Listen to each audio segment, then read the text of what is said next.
Greetings and salutations, everyone, and welcome to this night-ending bonus upload full of just absolutely terrifying experiences. Before we jump into it, a couple links. As many of you know, I rely on Patreon, PayPal, channel membership, and the merch to help the channel to continue to grow and go.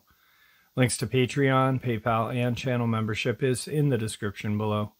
Merch displayed directly under the video. Also, Dogman Frightening Encounters, Volume 1 through 3, the audiobook versions. They were written and researched by Tom Lyons, narrated and produced by me, Jeff Nadolny. Those audiobooks are available on Audible, Amazon, and iTunes, links to which are also in the description as well. And finally, last but definitely not least, if you'd really like to help support the channel to continue to grow and go, simply subscribe. It does not cost a cent. Click the like button, it takes half a second. If you don't want to miss out on any of the informative uploads I put out daily, click that bell icon, and folks, please leave a comment and share this video. Why? Well, because all these things really do help the channel to continue to grow and go. And yes, folks, they definitely do matter. Now, everyone, I have taken far too much of your time. Let's jump in to tonight's night-ending bonus, shall we? Today's first encounter. Huge dog-like creature protected me from something worse. When I was in residency, I lived near the hospital, so I walked back and forth for my shifts. One night I got out very late, around 2 in the morning, and was walking home the way I usually did. This was in the middle of a big-ish city, urban area, although pretty deserted for being so late on a weekend in the winter, so no people or cars were around. That in itself was a bit unusual, as usually there was some traffic, even that time of night. The air felt too still. I looked up, and blocking my path some ways ahead was a giant dark dog. Giant, like a Great Dane sized or bigger, but different shape, unlike a dog I had ever seen before. It peered at me, and as I started to walk toward it, it snarled. I stopped and slowly backed up, and it stopped and just stood there. I started to walk around it with a much wider berth, and it snarled again. It wouldn't let me proceed in that direction at all. Very creeped out, I started to walk back to the hospital and turned around to find the dog gone. There wasn't anywhere it could have gone that quickly. Shaken, I returned to the hospital and explained the situation to the police officer there who drove me home. The dog was gone, and I never saw it again.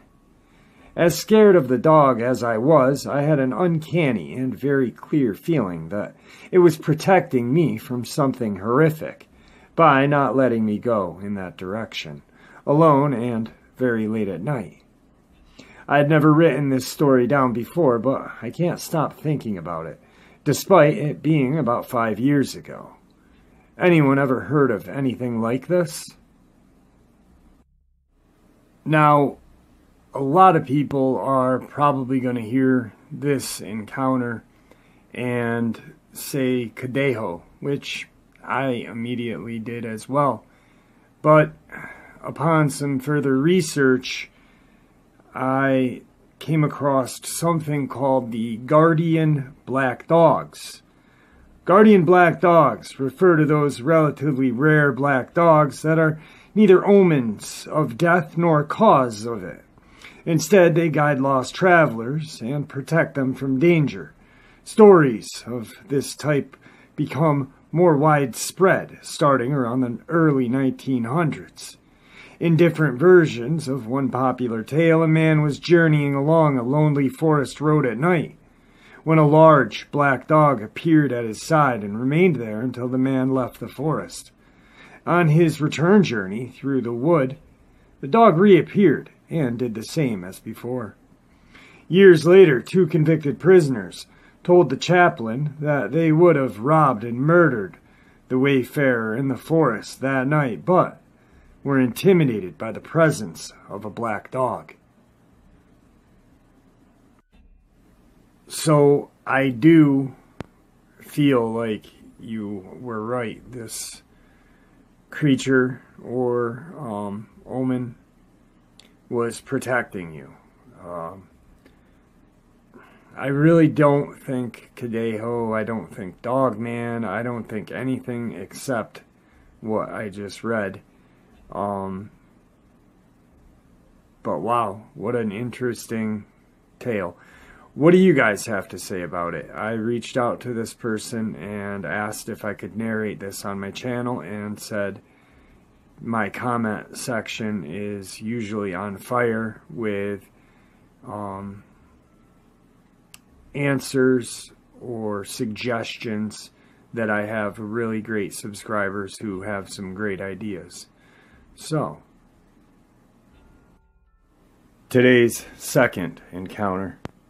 A few years ago, I used to have to do a long drive from northern Illinois down to western Kentucky about twice a month. I'd gotten to the point where I knew the drive like the back of my hand. Sometime it was actually a lot better to make the drive early evening and do a bulk of the drive through the night, getting me there about 1:30 or 2 in the morning. No traffic, and in the summer it was relaxing to drive with all the windows down. After crossing into Kentucky, there was about 2 hours of road without even highway lights.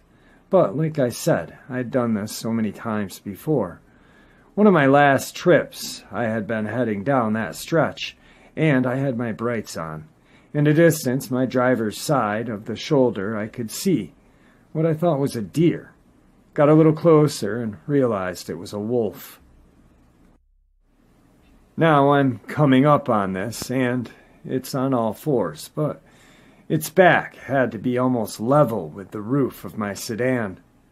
I thought, holy fuck, that thing's huge. Now I'm doing probably 80, and I swear we lock eyes. I can feel him looking directly at me, and I'm getting closer and closer. Now I can actually see his teeth. I couldn't believe what I was seeing was an actual animal. Then, as I'm probably 50 feet from this thing, about to pass it on the driver's side shoulder, it stood up on 2 legs, staring directly into my eyes. I passed, and the rest of the drive I tried to figure out what I had seen, or should I loop back? I never told anyone about this story because most people would say, oh, it was late, your mind was just messing with you. But still to this day, I won't forget how long that stare down was. I can't help but think I didn't catch him by surprise, more like he wanted me to see him. And if he really wanted me to stop, he could have had me stop. Today's third encounter. This happened on a camping trip to northern Utah. We had just gotten to our campsite around 4 in the afternoon. My friend had to go to the bathroom, so she walked up a little into the woods by another campsite that was empty. As she walked up, I saw her stop for a minute and was looking around. I asked if she wanted me to go with her. We were both girls, and she said that she was fine, went to the bathroom, and came back. Later that night, we were sitting around the fire with 2 of our other friends, and she seemed kind of on edge. And I started to poke fun at her, as that's how we joke with each other, and she told me she had seen something just past the tree line as she was walking up to go to the bathroom. She described it as having pale skin. The face looked like a mix of a human and canine, and black eyes. It was hunched over on all 4s, and its back legs looked distorted. And she said that she could tell it would be tall if it had stood up on its hind legs. She could see a spine protruding from its back. While telling her sister what she had told me, she also said that while she was up there, it had walked directly in front of her, stopped and stared at her, so she just cleaned back to the campsite. Her sister says it was most likely a hairless bear or a coyote, although bears aren't super common up here, or a wolf with mange. I personally don't know what to think. If anyone could shed some light on this. Today's fourth encounter is the last encounter that Victor had shared with me that he went on while still in the agency, the Santa Cruz mission. Apparently, I don't have this written down. I'm just going by what he said and what I remember. He had gotten notification that there was either 2 or 3 deaths in the Santa Cruz area. He then choppered out there, was expecting to deal with a Dogman or werewolf, but more than likely a Dogman. He goes and sees the bodies. The wounds that were inflicted on the bodies were not consistent of what he knew of Dogman and werewolf attacks. Very unusual. Slashes. Now, at this point, he's out in the woods. He's now trying to track whatever this thing was. He catches sight of a humanoid figure about 7 feet tall, slender, with kind of a pinkish gray color, almost like a shark. And it's running through the woods. I can't recall if he does take a shot at it or not. I want to say he didn't.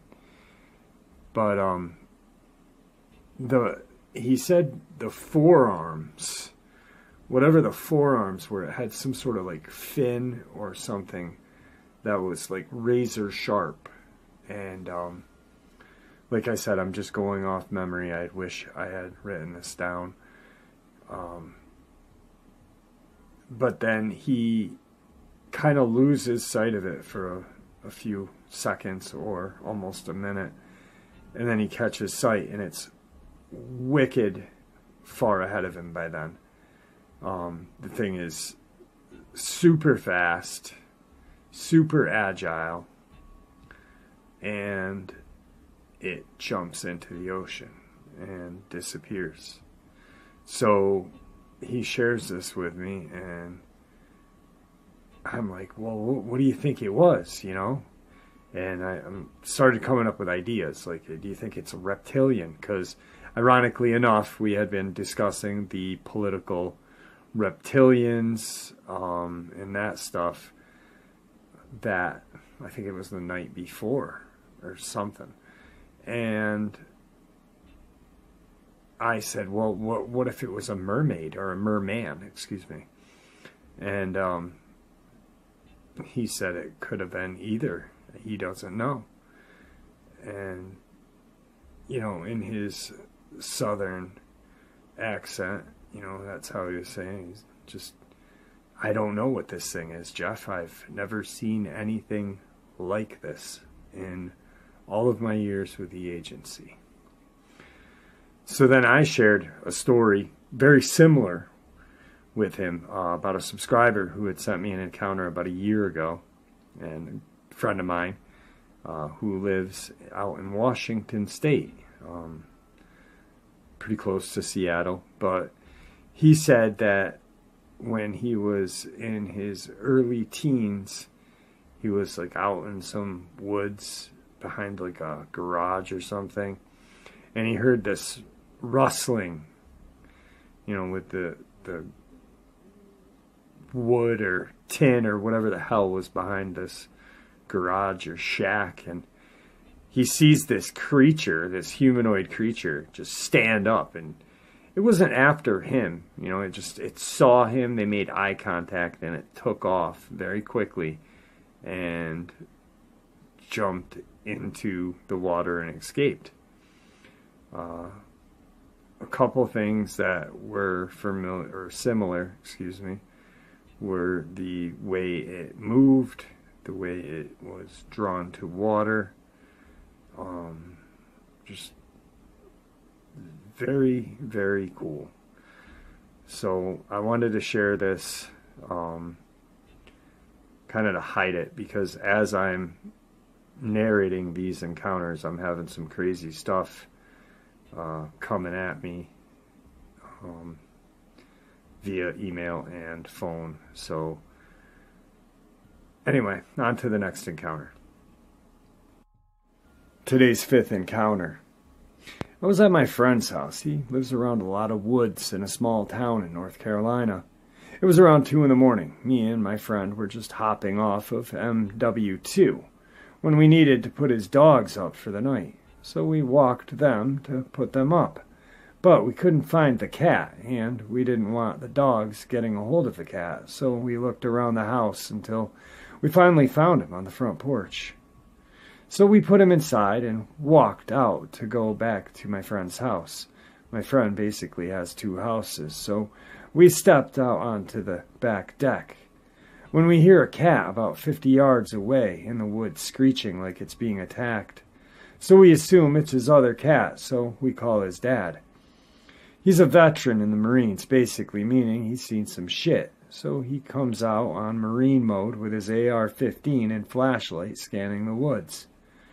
When we hear a kind of like hissing, but not a hissing noise, it's almost like something big is out there breathing. We got real quiet and listened to it, just keep making a blowing noise. But then we noticed it was to the right of us. 1 second, and the next, it was right in front of us without making any noise. As anyone would be, my friend's dad was in shock from what was going on, and fired off 4 rounds into the woods. It got quiet. But then seconds later, the noise resumed, but it was moving all over the woods and making no noise at all. Eventually, my friend's dad decided to push up to the wood line with a gun and flashlight in hand. The thing came right in front of him. He described it as being around eye level with him. He's around 6 foot.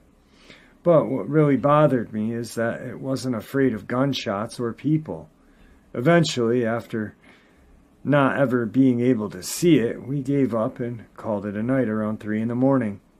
The cat didn't come out at all. We began walking back to his house when we heard it come from about 30 feet to our right. So we rushed at it to find it. Nothing at all. Me and my friend and his dad go inside, talking about how crazy the situation was. Me and my friend started doing research, but couldn't find any type of animal that made that noise. It just messes with our head that an animal or creature has the balls to stand its ground while people are surrounding it and shooting at it. It just made no sense, and it still doesn't.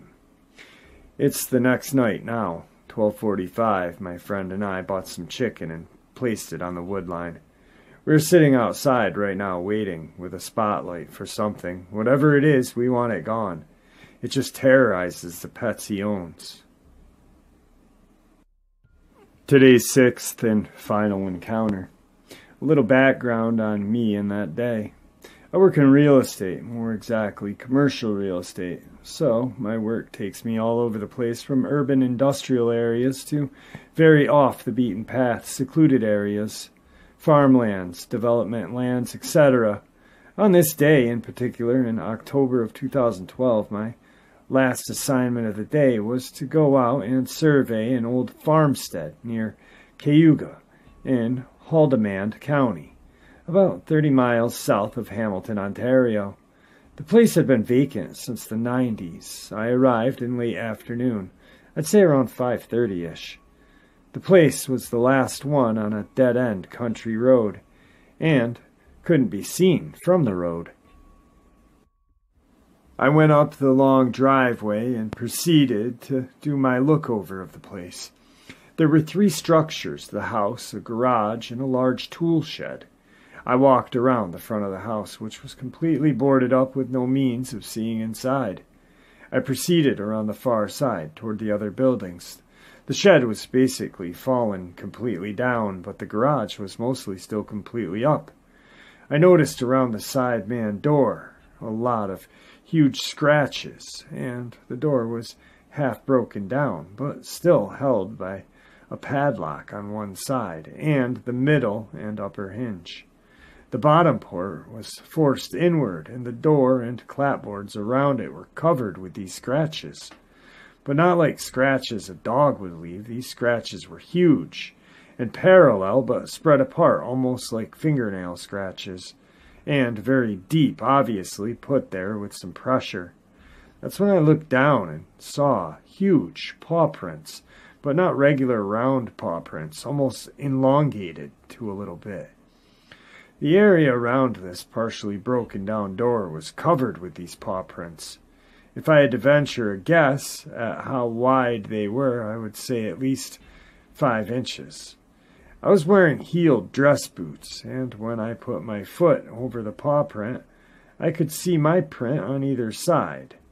My foot, I wear about a size 10, so I don't have tiny feet by any means. I began to get very uneasy, and that's when I recalled noticing that all the sounds in the forest were gone. It was dead silent, and that was when I noticed the stench, like wet dog, urine, and feces. I mean, the whole area just smelled rotten, like a swamp, rotten decay. But this smell was strong and very putrid. I got very uneasy, like all of a sudden I knew I wasn't alone, and decided I'd seen enough and quickly headed back to my car. That is when I heard something in the bushes that sounded big. It was going through the trees very quickly and hard. I got back to my car. I got in and locked the doors. When I started my car and turned the lights on, that's when I caught eyeshine in the trees ahead of me. But the eyeshine was not at the level of a dog's head to be. It was a lot higher, I would say 4 to 5 feet up, maybe even a little bit higher. I couldn't make out a shape as it was getting on towards dusk, so there were a lot of shadows in the trees, but I thought I saw a large figure in the trees, but I couldn't be sure. I started to freak out a little bit and decided it was time to go, so I backed around right into the wet marshy spot and kind of got my car stuck. I was more interested in watching this thing where I was going, which was a mistake. My attention quickly went back to the car as I tried to free myself from the mud. When I looked back to where this thing was, it was gone. The spot it was at, I could see further into the trees, so there was definitely something there, but I couldn't see exactly a shape, more so just a large shadowy figure. After several seconds of rocking my car back and forth, I managed to get it out and left very quickly. I don't think I have ever been so scared in my life. Like I said, I didn't clearly see it. What I did see was just left me with a feeling of intense fear and evil. Something bad was there. I returned to that spot about 1.5 years after this incident, and the place is gone. Someone bought the property and tore it down and cut down a lot of the trees, but to the best of my knowledge, nothing has been developed there. It's still just vacant land. I've not really told anyone about this, as I don't want to be ridiculed or made fun of. A coworker said it was probably a bear, but I know for a fact there are no bears this far south in Ontario unless it was from a zoo. I had long forgotten about this till I recently saw a video on YouTube about someone's encounter with something very similar to what I described.